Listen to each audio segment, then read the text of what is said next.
하나님의 말씀 읽겠습니다. 사도행전 8장 14절로 24절입니다. 사도행전 8장 14절로 24절 말씀까지 제가 봉독하겠습니다. 예루살렘에 있는 사도들이 사마리아도 하나님의 말씀을 받았다 함을 듣고 베드로와 요한을 보내매 그들이 내려가서 그들을 위하여 성령 받기를 기도하니 이는 아직 한 사람에게도 성령 내리신 일이 없고 오직 주 예수의 이름으로 세례만 받을 뿐이더라. 이에 두 사도가 그들에게 안수하며 성령을 받는지라. 시몬이 사도들의 안수로 성령 받는 것을 보고 돈을 들여 이르되 이 권능을 내게도 주어 누구든지 내가 안수하는 사람은 성령을 받게 하여 주소서 하니 베드로가 이르되 내가 하나님의 선물을 돈 주고 살 줄로 생각하였으니 내 은과 내가 함께 망할지어다. 하나님 앞에서 내 마음이 바르지 못하니 이 도에는 내가 관계도 없고 분깃될 것도 없느니라. 그러므로 너의 이 악함을 회개하고 주께 기도하라. 혹 마음에 품은 것을 사하여 주시리라. 내가 보니 너는 악독이 가득하며 불의에 매인 바 되었도다. 시몬이 대답하여 이르되 나를 위하여 주께 기도하여 말한 것이 하나도 내게 임하지 않게 하소서 하니라. 자, 우리가 무엇을 함에 있어서 이것을 내가 왜 해야 되지? 라고 하는 이런 그 결정과 행동에 영향을 끼치는 것은 동기입니다. 어떤 일이나 말을 하는 데 있어서 그 배후에는 그렇게 말을 하고 그렇게 행동하는 동기가 있습니다. 그래서 어떤 일에 대한 결정을 하는 과정 중에서 가장 중요한 기초가 있다면 그것은 동기입니다. 이 동기는 방향성을 갖고 있어요. 어떤 동기를 갖고 있느냐에 따라서 그 방향으로 가는 겁니다. 기초가 거기에 있었기 때문에. 그래서 우리들이 중요한 결정을 하고 선택을 하기 전에 우리는 스스로 자기 자신에게 그 질문을 할 필요가 있습니다.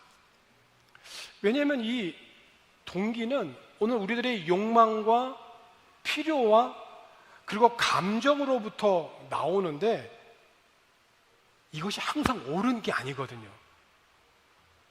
잘못된 동기를 갖고 시작을 하게 되면 필요 없고 잘못될 수밖에 없기 때문에 그러므로 동기는 정기적으로 점검을 받아야 되고 시험의 과정을 거칠 필요가 있습니다. 이렇게 하는 것은 내가 올바른 의도에서 비롯된 것이냐, 이렇게 하는 것은 지금 바른 방향으로 하는 것이냐, 이거를 점검해야만 되는 것입니다. 에덴 동산에서 아담과 하와가 사단으로부터 선악과를 따먹으라고 하는 제안을 받았잖아요.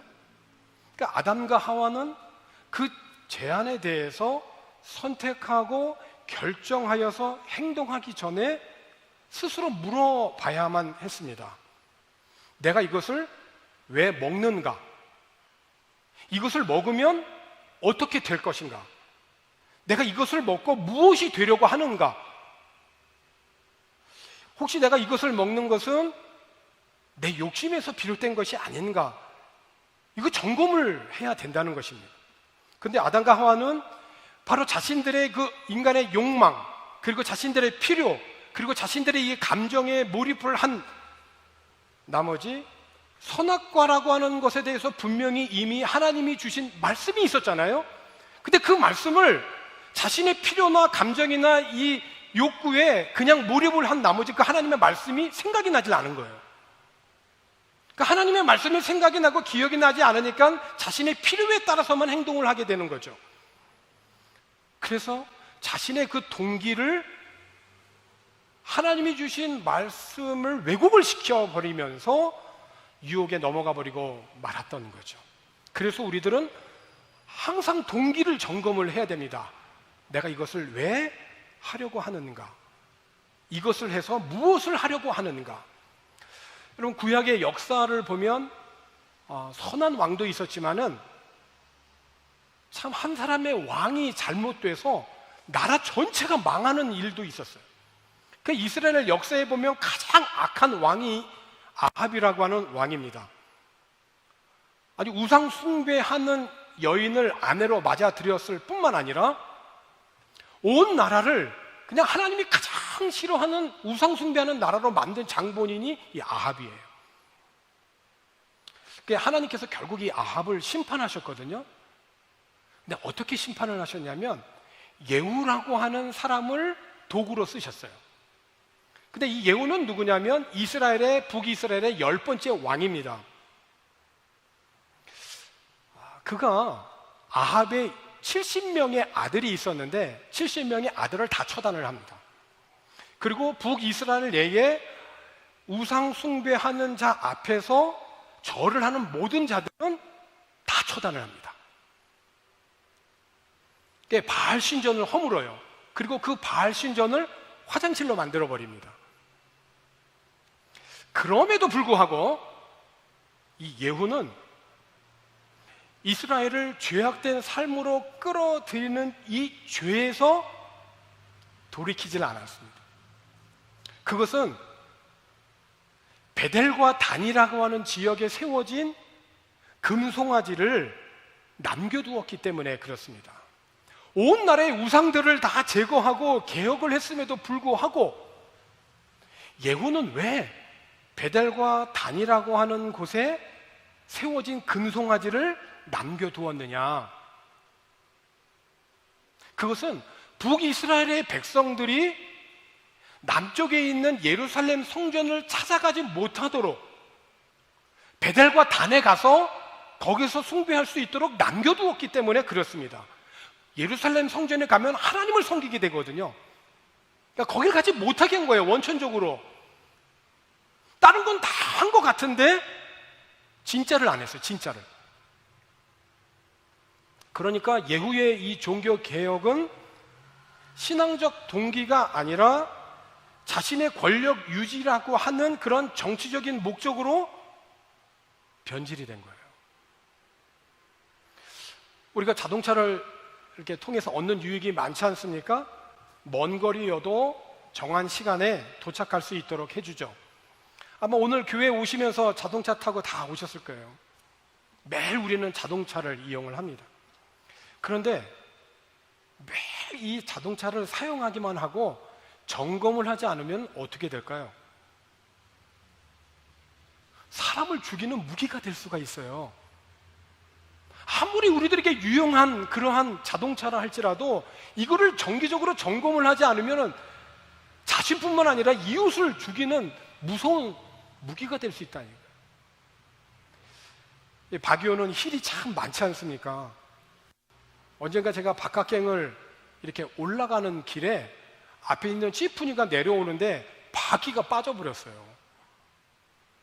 그 바퀴가 빠져버리니까 불꽃을 내면서 찌푸니가 내려가는 거예요. 그 가파른 언덕을요. 큰 사고가 났죠. 사용하기만 하고 점검하지 않으면 이 자동차는 큰 피해를 주는 거예요. 마찬가지로 오늘 우리들이 매일매일 일상을 살아가는 삶에서 자신이 살아가는 삶의 방식과 태도가 있는 거예요.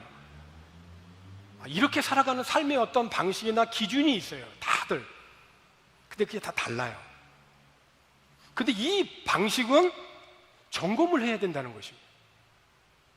잘못된 정보가 들어올 수도 있고, 내가 생각하고 행동하는 것이 꼭 필요한 것이지만 그것이 내가 생각만 하는 내 중심적인 이기심일 수도 있고, 그리고 내가 잘못 봐서 착각하는 오해일 수도 있어요. 심지어는 착각을 해서 오해를 해서 사람을 죽이지 않습니까? 이게 잘못된 정보가 들어온 거거든요. 잘못된 정보가 들어오고 그것을 확인하고 점검을 해야 되는데 점검하지 아니하고 자신의 필요와 욕망에 따라서 행동하게 되면 자신도 파멸하고 이웃도 파멸시키는 겁니다. 그러므로 우리 그리스도인들은 하나님을 섬기는 이 모든 신앙생활에 있어서 점검을 해야 된다는 거예요. 신앙적인 동기는 반드시 점검을 해야 돼요. 오늘 본문에 있는 말씀을 한번 보세요. 스데반이 순교 이후에 바퀴로 말미암아 예루살렘에만 머물러 있던 그 복음이 흩어질 수밖에 없었어요. 그래서 예루살렘뿐만이 아닌 다른 유대 지역과 사마리아 모든 땅으로 흩어지게 되었어요. 재밌죠? 사도행전 1장 8절은 모든 지역으로 흩어지라고 그랬거든요. 근데 사도행전 8장 1절이 돼서야 흩어지게 돼요. 그러니까 모든 흩어진 사람들이 두루 다니면서 비록 바퀴를 피했지만 흩어졌지만 그들은 흩어진 곳에 가서 복음을 전합니다. 그러니까 예수를 따르는 모든 사람들이 선교사가 된 거예요. 어디로 흩어지든지 그들의 예수님에 대한 메시지를 전한 것입니다. 그 중에 빌립이라고 하는 사람이 사마리아라고 하는 성에 내려가서 그리스도를 백성에게 전했습니다. 그러니까 사람들은 빌립이 사마리아 성에 와서 복음을 전하는 그 복음을 듣고 빌립이 복음을 전하면서 주님이 주시는 은사를 통한 기적도 동시에 보게 되었어요. 그러니까 하나님이 복음과 함께 행하시는 확실한 표적을 보고서 사마리아 성 사람들은 한마디도 빌립의 말을 놓치지 않습니다. 하여튼 귀를 쫑긋 세우고 마음을 다하여서 빌립이 무슨 말을 하는지 한마디도 놓치지 않고 들어요. 복음을 전하면서 일어서지도 못하고 걷지도 못했던 그 많은 사람들이 그날 고침을 받습니다. 악한 귀신들이 쫓겨나가고 사마리아 성에 그래서 복음으로 인한 큰 기쁨이 있었어요. 그런데 이 빌립이 이 사마리아 성에 오기 전에 시몬이라고 하는 사람이 그 성에서 마술을 행했어요. 그러니까 아주 유명한 인물처럼 행세를 하면서 마술로 모든 사람들을 현혹하였던 것이에요. 그러니까 어린아이서부터 노인까지 모두가 그 시몬이라고 하는 자의 말에 복종을 합니다. 그러니까 모든 사람은 그에게 초능력이 있는 걸로 알고 그를 아주 위대한 마술사로 이렇게 불렀어요. 그러니까 시몬은 사마리아에 있은 지 오래됐고 또 누구나 웬만큼은 모든 사람들이 그 시몬을 두려워하고 있었어요. 그런데 전도자 빌립이 이 사마리아에 와서 하나님 나라의 복음을 전하고 예수 그리스도의 이름을 선포하게 되면서 사람들이 시몬을 잊어버리게 됐어요. 그리고 복음을 받아들이고 곳곳에서 세례를 받고 믿는 사람들이 많아진 거예요. 심지어는요, 이 시몬도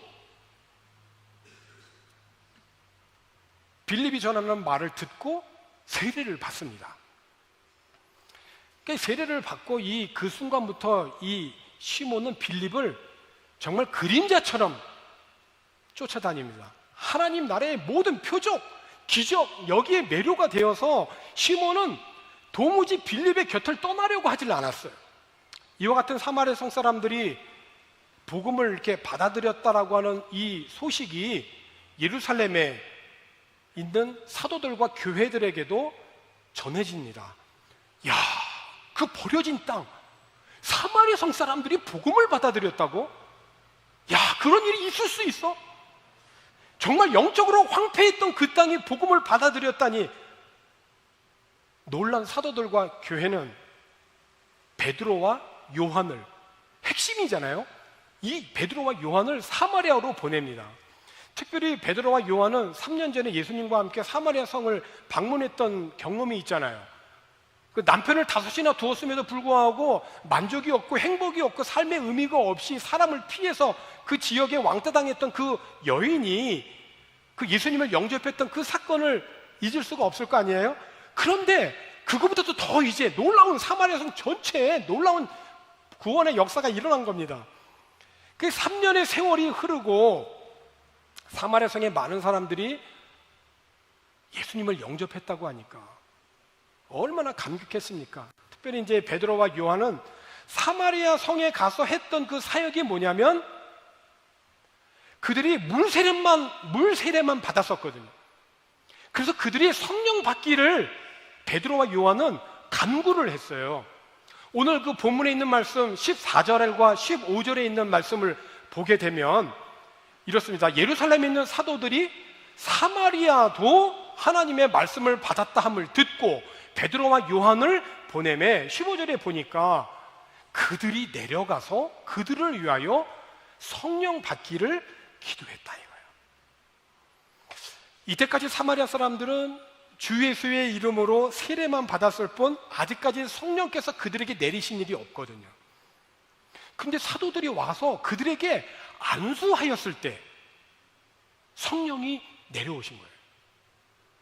근데 마술사 시몬이 사도들이 안수만으로 성령을 받게 하는 것을 보고는 흥분을 한 겁니다.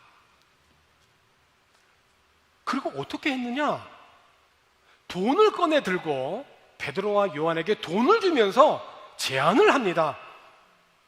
당신들의 이 비밀을 내게 파시라고. 어떻게 했는지 내가 이 돈을 드릴 테니까 나에게 알려달라고. 얼마면 되겠습니까? 부르는 대로 드리겠습니다. 이때 베드로가 말을 하죠. 당신은 돈과 함께 망할 것이다. 하나님의 선물을 돈으로 사려고 하다니 이 무슨 터무니없는 그러한 짓이냐. 흥정을 맺고 뇌물을 바쳐서는 하나님이 하시는 일에 절대로 참여할 수가 없다는 거예요. 지금 당장 너의 행실을 고치라고 엄하게 책망을 합니다. 하나님을 돈벌이에 이용하려고 했던 것을 당신이 용서해 달라고 주님께 구해야만 된다는 거예요. 내가 보니 당신 시몬은 아주 고질적인 그러한 습관이라는 거예요. 특별히 당신한테서는 돈을 탐하는 냄새가 너무 진동한다는 거예요. 그러니까 시몬이 성령을 받고자 하는 동기는 무엇입니까? 왜 성령을 그가 받고자 했죠? 그 성령을 돈 주고 사려고 하는 동기가 뭡니까?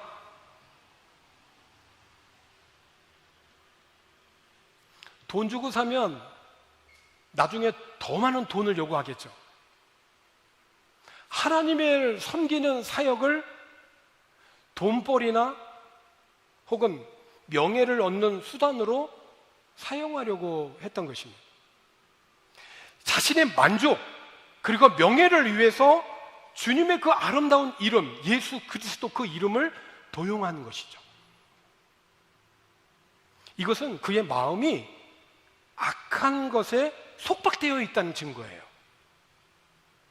악한 세력에 속박되어 있지 않으면 그렇게 할 수가 없는 거거든요. 그래 이 사람은 아주 고질적인 이 악한 습관은 돌이켜야만 되는 거예요.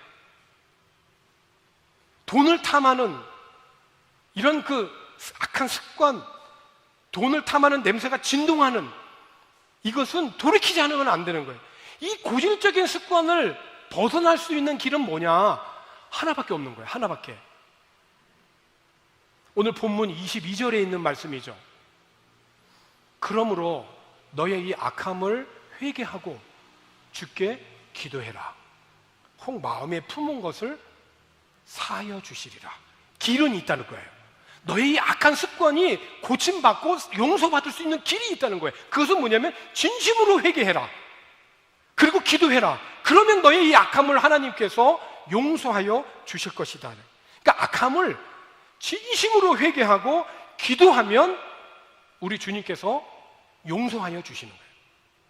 그런데요, 성경을 보면 하나님의 말씀이 선포되고 마음의 찔림을 받아서 자신의 악함을 회개하게 되면 그 말씀을 듣고 삶의 방식이나 태도가 변화가 됐다라고 하는 기록을 남겨요.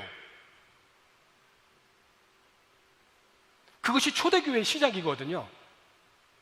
사도행전 2장 37절과 38절에 있는 그 말씀을 보게 되면 베드로가 설교를 하잖아요. 설교를 했을 때 그 설교를 듣고 나서 이렇게 반응을 해요. 그들이 이 말을 듣고 마음에 찔렸어요. 베드로와 다른 사도들에게 물어 이르되 형제들아 우리가 어찌할꼬 물었어요. 뭐라고 대답했죠? 38절에 베드로가 이르되 너희가 회개하라는 거예요.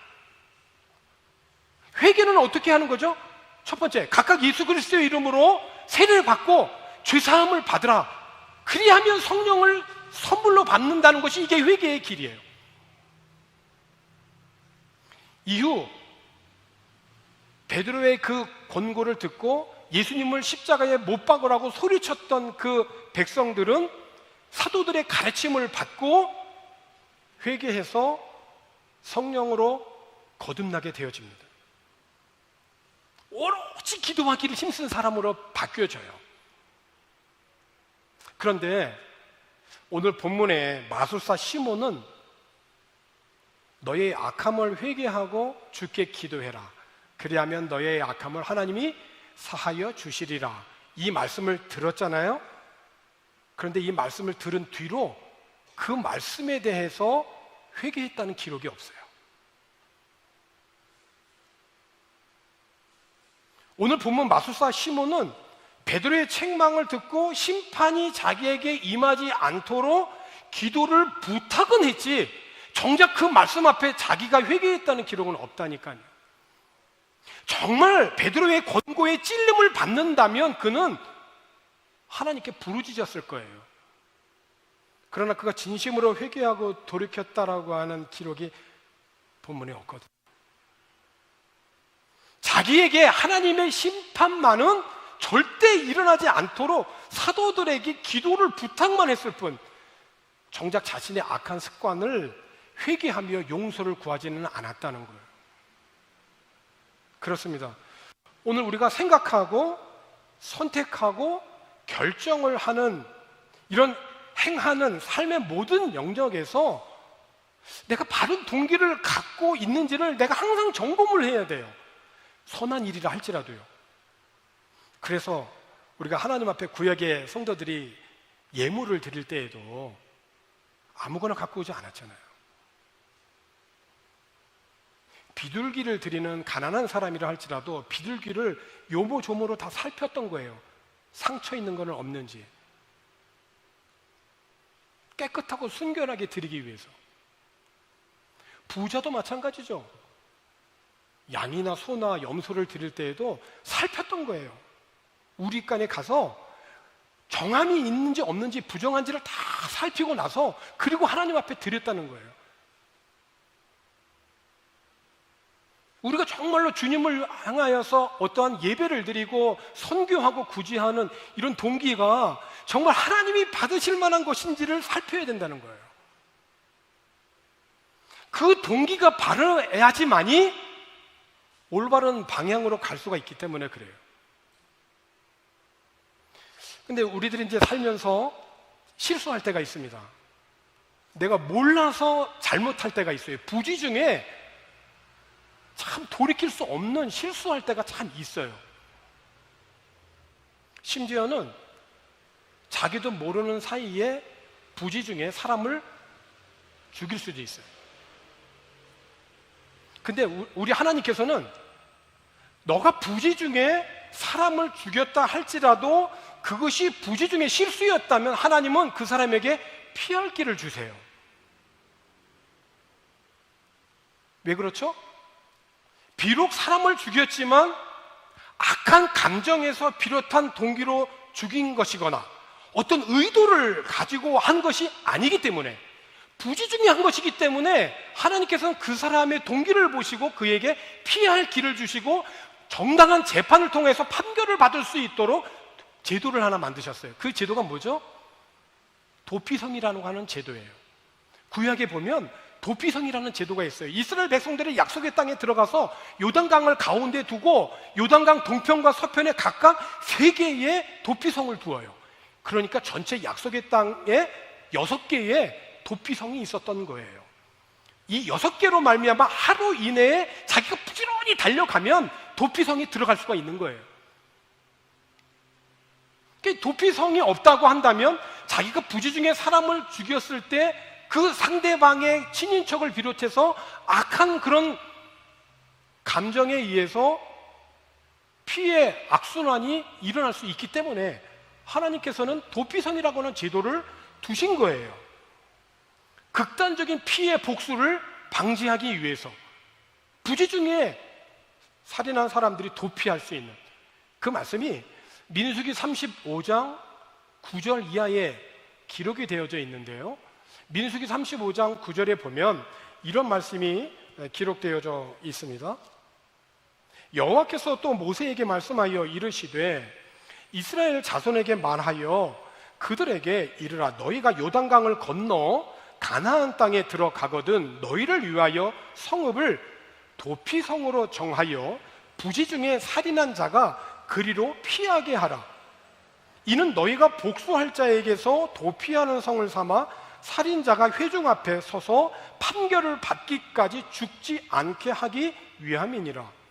너희가 줄 성읍 중에 6을 도피성이 되게 하되 세 성읍은 요단 이쪽에 두고 세 성읍은 가나안 땅에 두어 도피성이 되게 하라.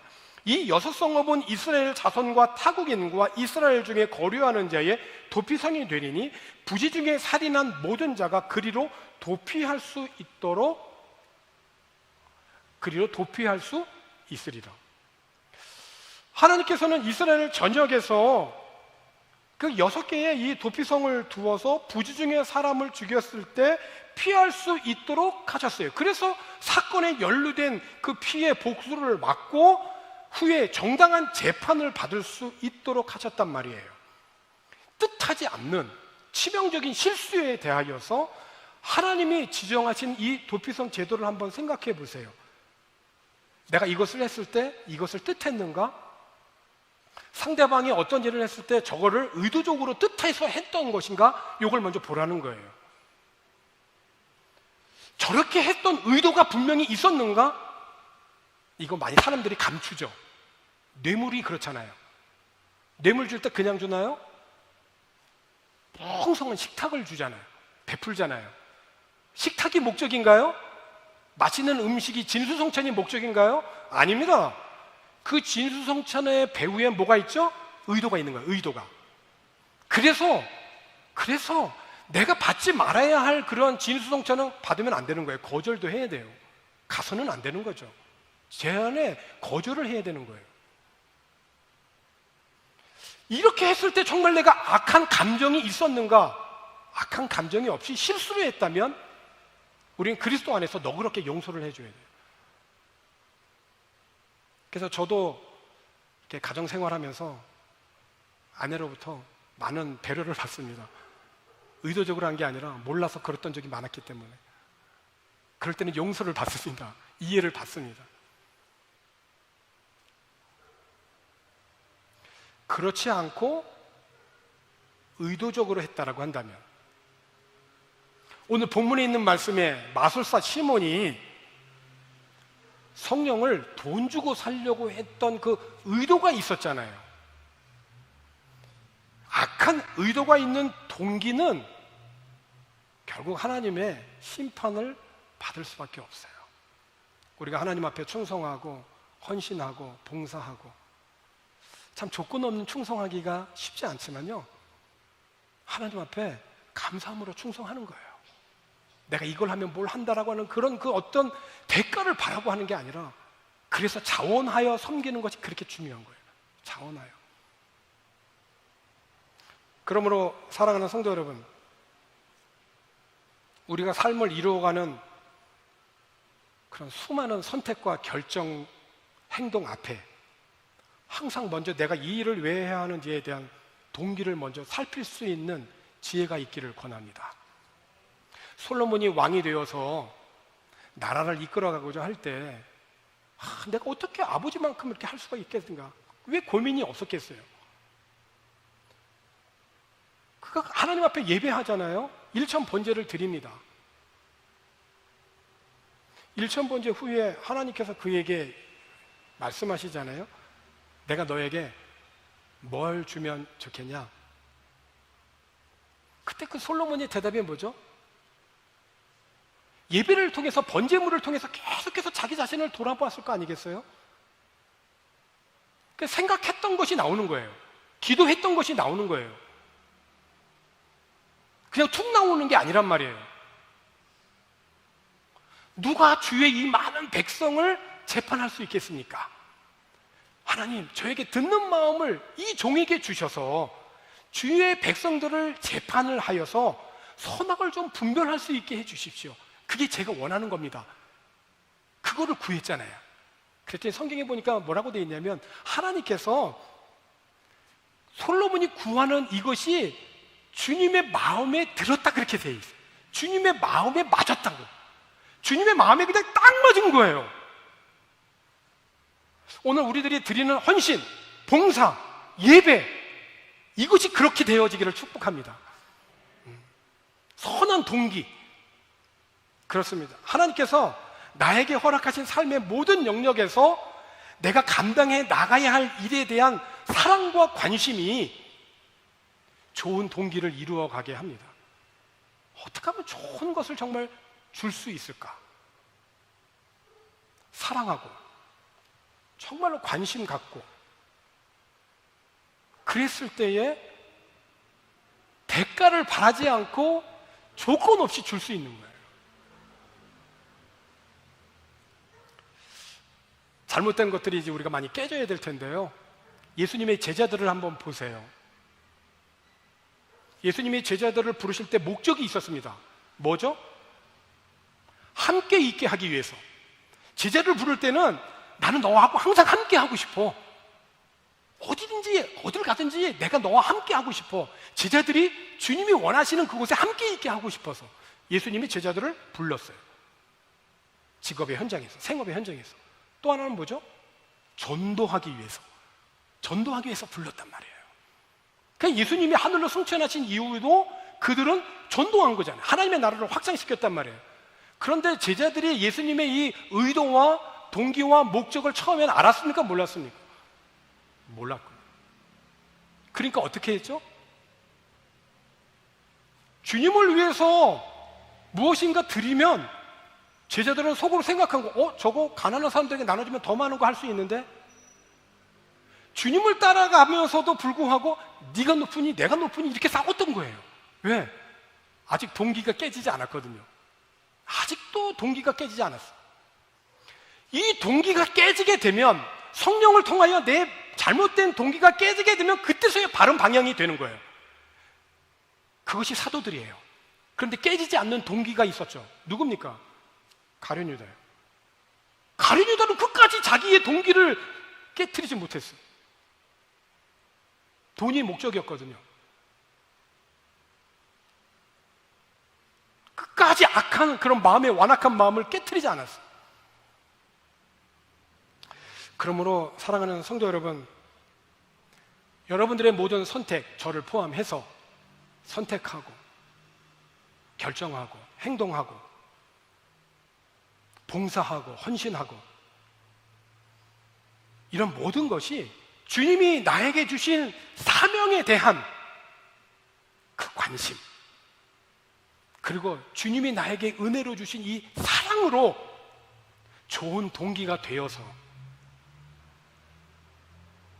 행하고 섬김으로 정말 여러분들의 몸과 마음과 영혼이 건강하고 정말 우리가 살고 있는 이 모든 삶에 영향력 있는 그런 삶을 우리 모두 살아낼 수 있기를 주님의 이름으로 축원합니다. 기도하겠습니다. 고마우신 아버지 하나님, 외식하는 자들의 삶에 대해서 화했을진저 경고하셨던 주님, 우리가 생각하고 말하고 행동하는 모든 것이 주님의 은혜와 사랑에서 비롯되는 것이 되게 하여 주옵소서. 나의 욕망과 필요와 감정을 주님의 사랑 안에서 점검하는 지혜를 주시옵소서. 그래서 주님이 원하시는 삶의 방식으로 살아가는 주님의 귀한 백성들 모두 되게 하여 주시옵소서. 감사를 드리고 예수님의 이름으로 기도하옵나이다. 아멘.